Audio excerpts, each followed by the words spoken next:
Hola amigos, bienvenidos.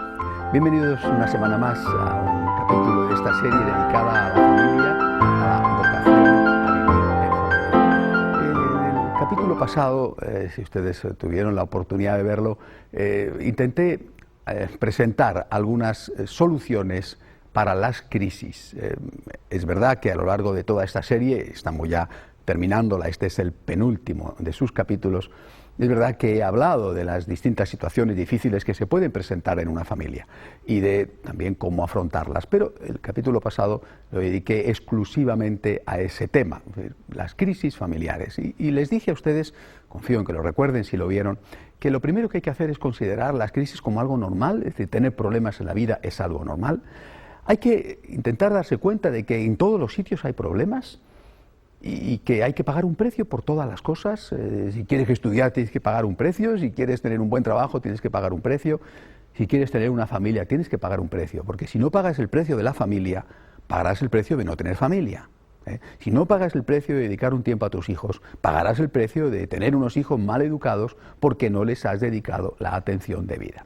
Les decía también la semana pasada que no solamente están estas cosas de tipo natural que hay que tener presente, tipo humano, sino también están los recursos espirituales, que si son válidos siempre, porque resulta un poco, egoísta acudir a Dios solo cuando tenemos problemas, pero al menos cuando tenemos problemas es evidente que tenemos que acudir. Fue el Señor el que dijo: venid a mí los que estáis cansados y agobiados, que yo os aliviaré. Por eso les decía a ustedes la semana pasada que lo que hay que hacer cuando hay problemas es acudir al Señor. Acudir al Señor con la oración, para que Él nos ilumine, nos consuele, nos fortalezca, entre dentro de nosotros como solo Él sabe y puede hacer. Acudir al Señor en la confesión, no solamente para que perdone nuestros pecados, sino para, mediante el examen de conciencia, decirnos a nosotros mismos las verdades que necesitamos escuchar y que a veces no las que están diciendo desde fuera, pero que desde fuera no las escuchamos. Acudir al Señor con la Eucaristía, entrar en algún tipo de grupo, en algún tipo de familia espiritual que nos pueda ayudar cuando las cosas van bien y sobre todo cuando no van tan bien. Y por último, les decía a ustedes, aplicar aquellos 7 puntos del amor cristiano, que tienen que ser fundamentales para vivir en familia y que son fundamentales para afrontar los problemas inevitables de la vida en familia. Bien, esto lo que hay que hacer, o algunos consejos, ¿verdad?, o que humildemente les expongo, para cuando hay problemas. ¿Y qué hay que hacer cuando ya los problemas no tienen solución? Porque a veces ya los problemas no tienen solución. Y a lo mejor no es culpa tuya, que te han dado el problema servido, es decir, que te ha dicho tu cónyuge: cariño, ya no te quiero, ahí te quedas, o que has descubierto una infidelidad y que no parece que esté dispuesto o dispuesta a cortar con ella o a terminar con ella. En fin, ¿qué hay que hacer cuando ya la situación no tiene solución, cuando se ha luchado, cuando uno se ha esforzado y cuando, o bien, repito, tú ves que ya no puede ser más, o el otro te dice que ya no está dispuesto a seguir luchando por esa familia y que ha decidido poner fin a la vida familiar? ¿Qué es lo que hay que hacer? Me gustaría afrontarlo también, este problema, ¿no?, porque evidentemente es causa de enorme sufrimiento y la Iglesia, como madre, también tiene una palabra que decir a las personas que están pasando por estos momentos tan difíciles, quizá en muchos aspectos los más difíciles que van a pasar en su vida. Hacemos como siempre una pausa, vuelvo enseguida para darles alguna idea de cómo hacer, qué hay que hacer cuando ya la familia está rota o cuando ya no hay otra opción más que romperla. Hasta ahora mismo.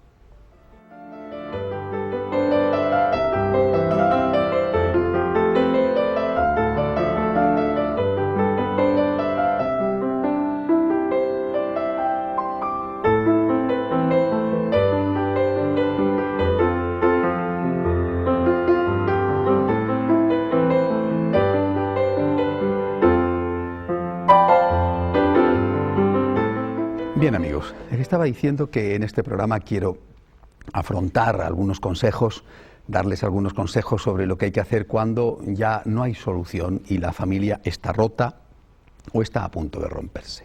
El primero de estos consejos es que es muy importante quedarse con la conciencia tranquila de que se ha hecho de verdad todo lo que se ha podido.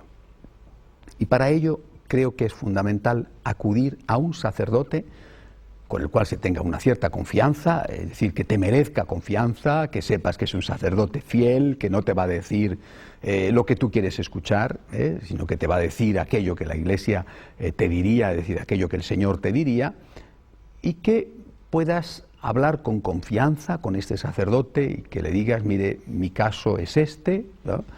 Me encuentro en esta situación, las situaciones son tantas, tan variadas, que obviamente no puedo ponerme a detallar ni siquiera las más frecuentes de ellas. Pasa al sacerdote, le pides un tiempo y le dices lo que te está pasando, y le dices, yo creo que esto no tiene solución, o si usted cree que la tiene, ayúdeme, aconséjeme, ¿qué puedo hacer? Este es el primer consejo. La ruptura de una familia es algo tan grave, tan trascendental para la vida de los cónyuges, para la vida de los hijos, para el ejemplo que pueda darse a otras personas, que no se puede afrontar a la ligera. Y por desgracia, lo que estamos viendo es que se afronta con una frivolidad, como casi comprarse un traje nuevo, irse de vacaciones o tomarse un café. Las leyes divorcistas de muchos países están provocando un número creciente de rupturas matrimoniales, porque están presentando el divorcio como si fuera una cuestión intrascendente, cuando es algo que tiene profundas y graves repercusiones, y que hay que pensárselo muy bien, que quizá en un momento dado no quede más remedio, entre otras cosas porque a lo mejor te lo han dado servido, que en un momento dado podrá considerarse un mal menor, puede ser, pero siempre es un mal, y siempre en un divorcio hay sufrimiento. Repito, para los cónyuges, porque nadie se casa para divorciarse, para los hijos y para el resto de la familia. Por lo tanto, es algo a tomárselo muy en serio, a pensárselo muy bien y a consultar. Primer consejo que doy. Segundo consejo, si cuando tú has ido a formar tu familia has buscado la ayuda de Dios, también en este momento tienes que buscar la ayuda de Dios. Por supuesto, como acabo de decir, con un consejero matrimonial que puede ser el sacerdote, u otro consejero que el sacerdote te pueda recomendar. Pero también tienes que buscar la ayuda de Dios en ese momento tan difícil de tu vida. Y tienes que buscar esa ayuda de Dios, lo mismo que les decía antes, cuando la situación era simplemente de crisis y aún no de ruptura. Tienes que buscar esa ayuda de Dios con la oración, con los sacramentos, con un grupo.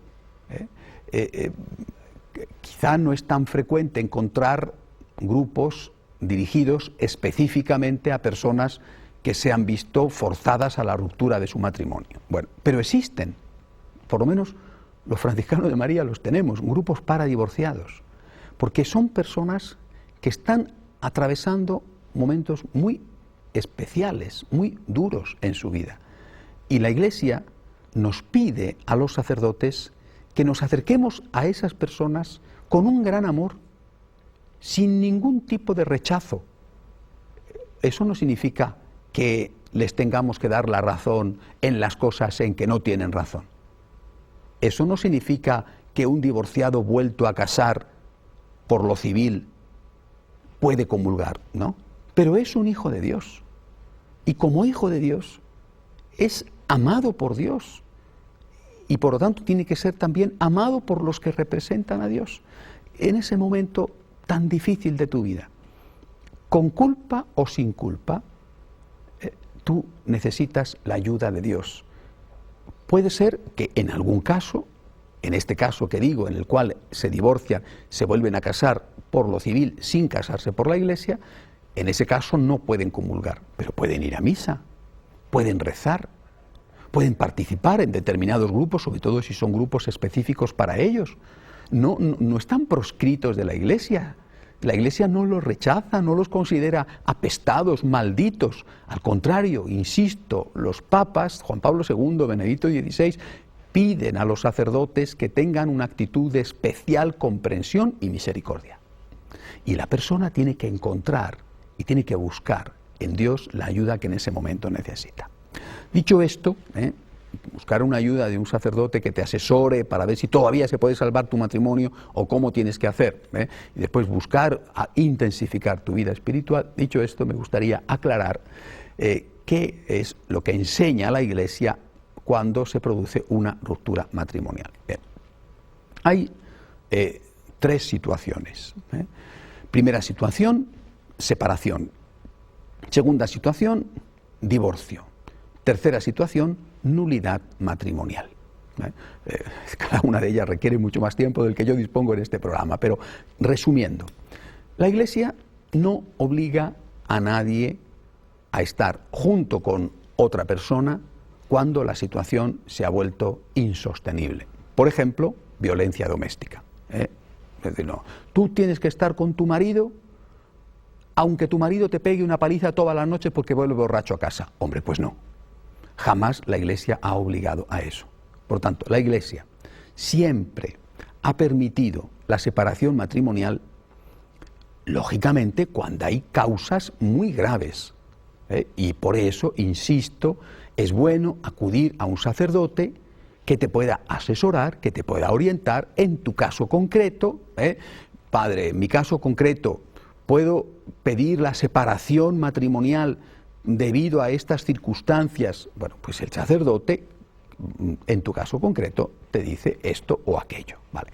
Pero repito, la separación matrimonial, la Iglesia la ha permitido siempre, cuando hay causas graves que la justifican. Y por supuesto, la persona que está separada puede comulgar siempre y cuando no tenga una nueva relación con otra persona. Bien, una nueva relación sexual con otra persona. Segundo grupo, el divorcio. Ha habido la separación y en algunos casos viene el divorcio. Y a veces el divorcio no lo has pedido tú, lo ha pedido el otro. Bueno, el divorcio implica la ruptura del matrimonio, la ruptura legal, la ruptura civil del matrimonio. La separación no rompe el matrimonio, es simplemente esos cónyuges que siguen estando casados no viven juntos, porque la convivencia se ha vuelto, por ejemplo, peligrosa para la esposa, por poner un caso. En cambio, con el divorcio hay una ruptura del matrimonio. Lo que la Iglesia enseña es que siempre que se pueda, el cónyuge católico tiene que evitar ser él el que pida el divorcio, siempre que se pueda. Esta es la enseñanza de la Iglesia. Pero en todo caso, cuando se produce el divorcio, porque lo pides tú, porque lo pide el otro, cuando se produce el divorcio, se ha roto el matrimonio civilmente, pero si te casaste por la Iglesia, tu matrimonio delante de Dios sigue existiendo. Y por lo tanto, tú sigues delante de Dios casado con esa persona. ¿Qué es lo que la Iglesia dice sobre los divorciados? A propósito de esto, yo veo que hay una gran confusión y que hay sacerdotes que enseñan cosas que la Iglesia no enseña, unos por defecto y otros por exceso. Y me gustaría decirles cuál es la enseñanza de la Iglesia en este punto. La Iglesia permite que los divorciados puedan comulgar siempre y cuando no tengan una nueva relación. Me refiero que no se hayan vuelto a casar con otra persona o que no estén viviendo con otra persona. Un divorciado, lo mismo que un separado, sí puede comulgar, siempre y cuando, insisto, no tenga una relación con otra persona, no esté viviendo con otra persona o se haya casado con otra persona. La prohibición de la comunión a los divorciados afecta exclusivamente a aquellos que, después de haber roto su matrimonio, tienen una relación con otra persona sin haber sido esta relación bendecida por la Iglesia, cosa que lógicamente no es posible, porque siguen casados con la persona anterior, con el cónyuge anterior. Pero los divorciados, incluso aquellos que no pueden comulgar porque tienen esa nueva relación, incluso esos son personas amadas por Dios y son personas que deben de seguir practicando, teniendo su vida de oración. Por supuesto, con mucho más motivo, aquellos que han visto roto su matrimonio que no tienen una relación con nadie y que se encuentran, sin quererlo probablemente, se encuentran afrontando todavía una parte importante de su vida en medio de la soledad. Esas personas, de una forma especial, necesitan la ayuda de Dios, necesitan la ayuda a través de la oración, a través de la comunión y a través de la participación en una familia espiritual. Esta es la doctrina de la Iglesia sobre los divorciados. No pueden comulgar aquellos que han emprendido una nueva relación de convivencia o una nueva relación con matrimonio civil. Y sí pueden comulgar aquellos que no tienen esta situación.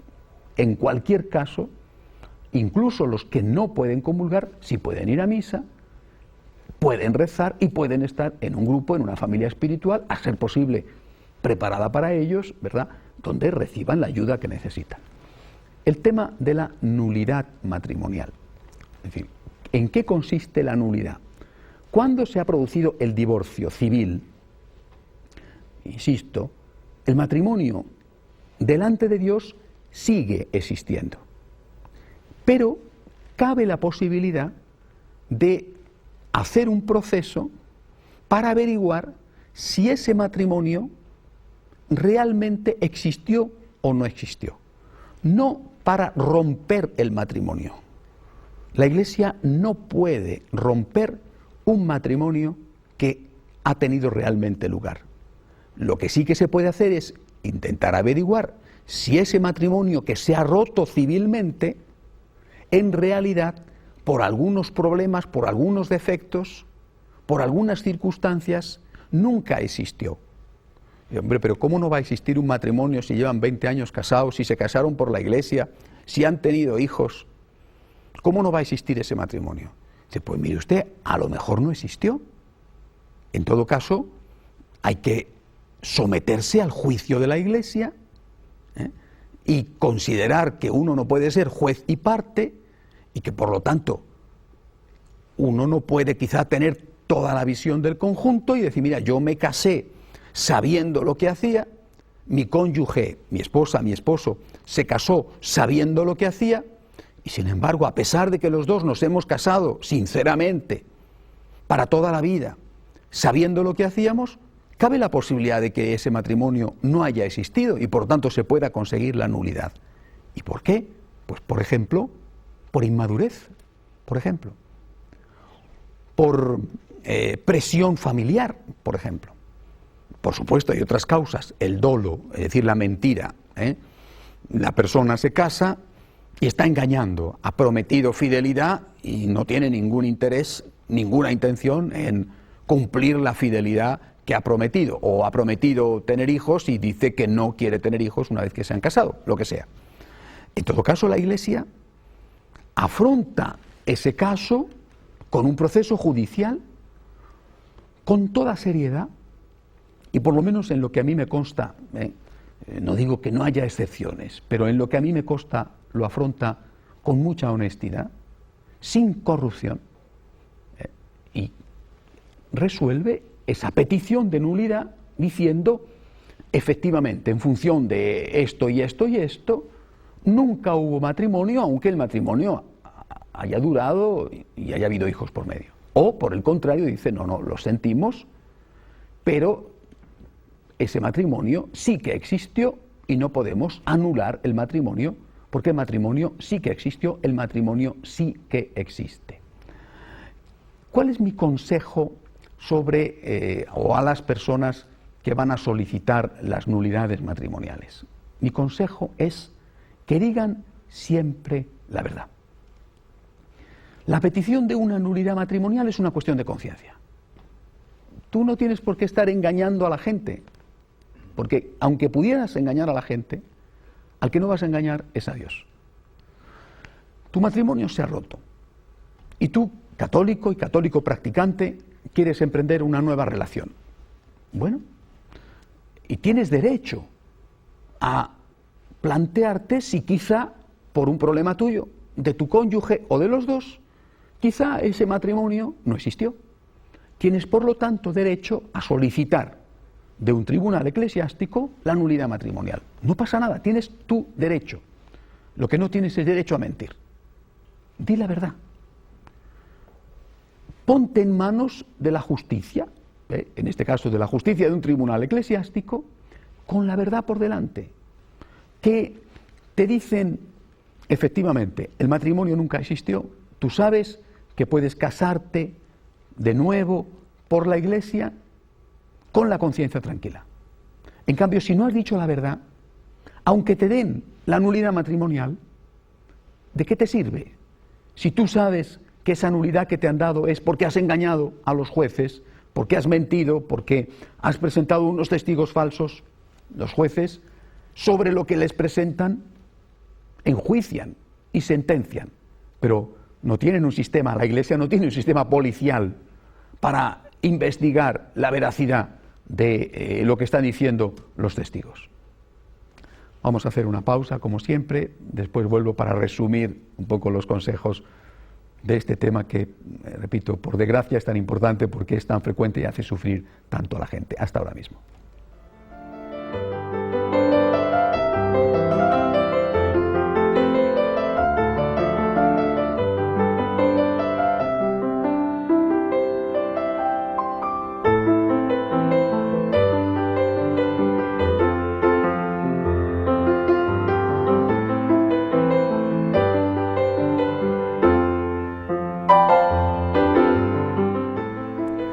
Bien, amigos, les estaba diciendo cuál es la doctrina de la Iglesia sobre las rupturas matrimoniales. Les he hablado de las separaciones, de los divorcios, de las nulidades matrimoniales. Sobre este punto, el tema de la nulidad matrimonial, quisiera añadir una cosa más y con esto ya termino. Muchas personas dicen y a veces salen en los medios de comunicación, revistas, televisiones, sobre todo cuando hay algún caso de alguna persona famosa, muchas personas dicen la Iglesia está corrompida, las nulidades se compran con dinero, o la Iglesia da las nulidades en función de otro tipo de intereses. Esto es una acusación injusta. Por supuesto, yo no me atrevo a decir que no exista algún caso donde haya habido corrupción. Pues mire usted, todo lo que está llevado por seres humanos admite el pecado. Pero sí que me atrevo a decir que en el 99,9999% de los casos la Iglesia es honesta, lo cual no significa que no pueda equivocarse, pero sus equivocaciones no se deben a corrupción, sino a engaño de parte de aquellos que están presentando las pruebas.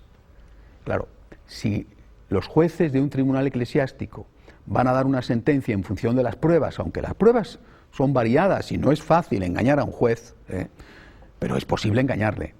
Entonces, bueno, dices, es que esta persona ha conseguido la nulidad pagando $1.000.000, pero no ha pagado $1.000.000 a un juez.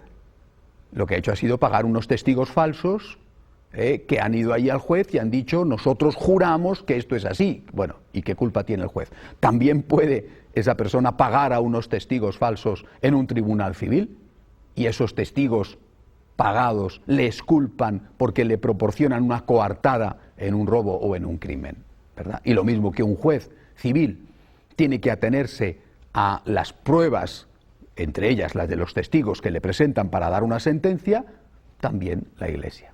Pero en la Iglesia, en un tribunal eclesiástico, en una cuestión de nulidad, no tiene sentido mentir. Repito, se trata de un asunto de conciencia. Di la verdad y confía. Di la verdad, ponte en manos de Dios, y si realmente hay causa para decir aquel matrimonio es un matrimonio que nunca existió porque hubo un defecto de esta clase o de aquella clase, entonces tienes la conciencia tranquila, puedes emprender una nueva vida casándote de nuevo por la Iglesia si es que llega la persona adecuada. Y en ese caso ten cuidado, no sea que cometas los errores que cometiste en el anterior matrimonio, porque estamos viendo que esto cada vez es más frecuente. Pero insisto, la Iglesia es honesta cuando da sentencias sobre nulidad matrimonial. Los costos, los gastos ligados a la propia Iglesia son muy pequeños y en todas las diócesis hay forma de que esos gastos que son muy pequeños se supriman del todo. Porque la Iglesia tiene becas para las personas de bajos recursos, tiene abogados de oficio. Ahora, si una persona va y contrata a un abogado carísimo, obviamente no es que la Iglesia le cobre, sino que es su abogado el que le cobra. Me ha costado la nulidad matrimonial una barbaridad de dinero. Dice, bueno, pero no es que la Iglesia te haya cobrado eso, sino que ha sido a un abogado que te ha cobrado eso. Bueno, no es culpa de la Iglesia, porque la Iglesia tiene abogados de oficio, los costos del tribunal son muy bajos, e incluso si tú presentas una declaración de la renta que necesitas ayuda, hasta eso te lo quitan. Queridos amigos, si están ustedes en una situación de ruptura inevitable, les vuelvo a recordar, un consejero, un sacerdote que les ayude para tener la conciencia tranquila. Apóyense en Dios porque lo necesitan. Intenten la separación. Si no puede ser, si ya es imposible, porque además de la separación hace falta el divorcio, intenten no casarse con otra persona hasta que no tengan la nulidad matrimonial. Vayan a la nulidad matrimonial con la verdad por delante, con honestidad, confiando en Dios. En cualquier caso, Dios sigue queriendo a sus hijos, sea cual sea la situación de sus hijos. Eso no significa que nos dé la razón. Eso no significa que nos diga que el mal está bien y el bien está mal. El Señor nos dice la verdad, pero además de decirnos la verdad, nos da su amor y su misericordia. Hasta la semana que viene, si Dios quiere.